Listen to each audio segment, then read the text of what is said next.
Hello, and welcome to this training session which looks at the FCA's Dispute Resolution Sourcebook, or complaints handling. The FCA defines a complaint as any expression of dissatisfaction towards a firm, whether oral or written, and whether justified or not, from or on behalf of an eligible complainant about that firm's provision or failure to provide a financial service. For it to be an eligible complaint, the complainant must have suffered some financial loss or material distress. Material distress is difficult to determine and will differ depending on the individual, so it's always best to err on the side of caution and treat all obvious expressions of dissatisfaction as eligible complaints. You should use judgment and common sense to distinguish between a genuine complaint and a grumble. If in doubt, you can contact compliance, who will provide some guidance on this. All firms must have effective procedures in place for registering and responding to such complaints.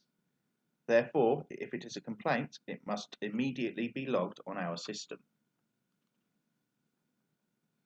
All complaints must be made by an eligible complainant. An eligible complainant is either a consumer, who is a natural person who is acting outside of their trade or profession, or a small and medium-sized enterprise with fewer than 50 employees and an annual turnover of under 6.5 million, or an annual balance sheet total of under 5 million. Once you have confirmed that it is a genuine complaint being made by an eligible complainant, the complaint must be investigated promptly and by the appropriate person. Firms should aim to resolve complaints at the earliest opportunity. If a firm is unable to resolve the issue straight away, then a written acknowledgement must be issued promptly. At the latest, this should be within 5 business days. If the complaint is regarding mis-selling the product, you should refer it to the PI team to ensure that the PI insurer is notified. FCA rules allow for a simpler process for complaints that are resolved quickly and to the customer's satisfaction within 3 business days. For these complaints, a detailed final response letter does not need to be sent, and instead, a summary resolution communication letter can be sent provided the customer is happy with the outcome. There is a standard template on the Data Matters system for this. Where a complaint cannot be resolved within 3 business days, a final response letter should be sent once the outcome has been determined. If it is not possible to issue a final response letter within 8 weeks, then you have to send a holding letter to the customer explaining why you have not been able to come to a decision and when you expect to be able to do so.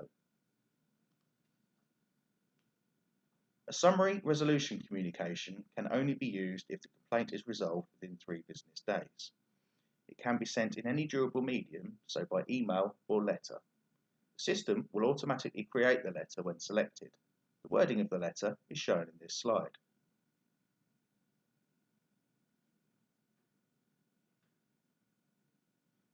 As you will see, the complainant is still entitled to refer their complaint to the Financial Ombudsman Service.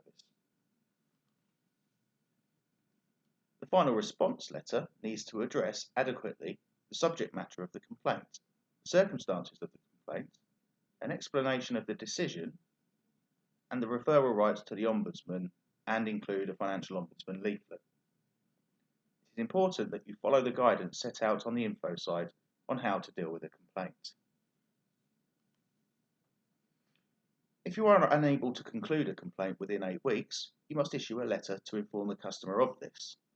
The letter must explain why this is the case, when they can expect to receive a final decision, and referral rights to the Ombudsman.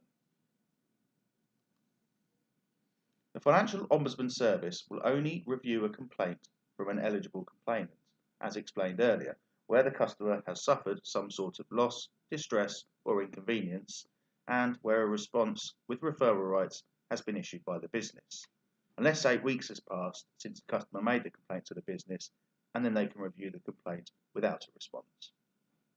The act or omission itself has to be in relation to regulated activity, i.e. insurance distribution activity. If a customer accepts an Ombudsman decision, it becomes binding on the business. The FOS can award up to £350,000. If you do not believe the complaint made is about your business, then you should refer the complaint on. You do not have to issue a summary resolution communication or final response letter for these complaints. If the complainant agrees, you do not need to log the complaint. If the customer doesn't agree the complaint should be referred and believes you should deal with the complaint, you have to log it and make a decision. If you still believe the complaint should be referred, then a referral letter must be sent to the complainant, giving them the contact details of the firm to whom you've referred it to, and also include an ombudsman leaflet. It is good practice to notify the business that you have referred the complainant to them. All genuine complaints against the business must be reported to the FCA as part of your 6-monthly return. Therefore, we ask that officers ensure that their complaint records are up to date and accurate. By keeping the complaint record on the system up to date, you will also ensure you meet record keeping requirements. The rules require firms to keep records of the name of the complainant, substance of the complaint, details of how the complaint was dealt with, and any associated correspondence on file for 3 years.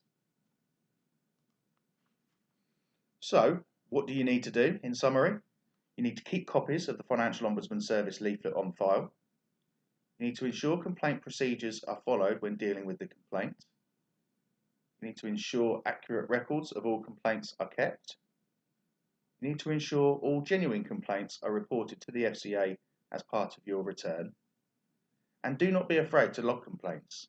A complaints log with disputes that have been dealt with and resolved in accordance with the rules is a sign of good systems and controls. Thank you for listening.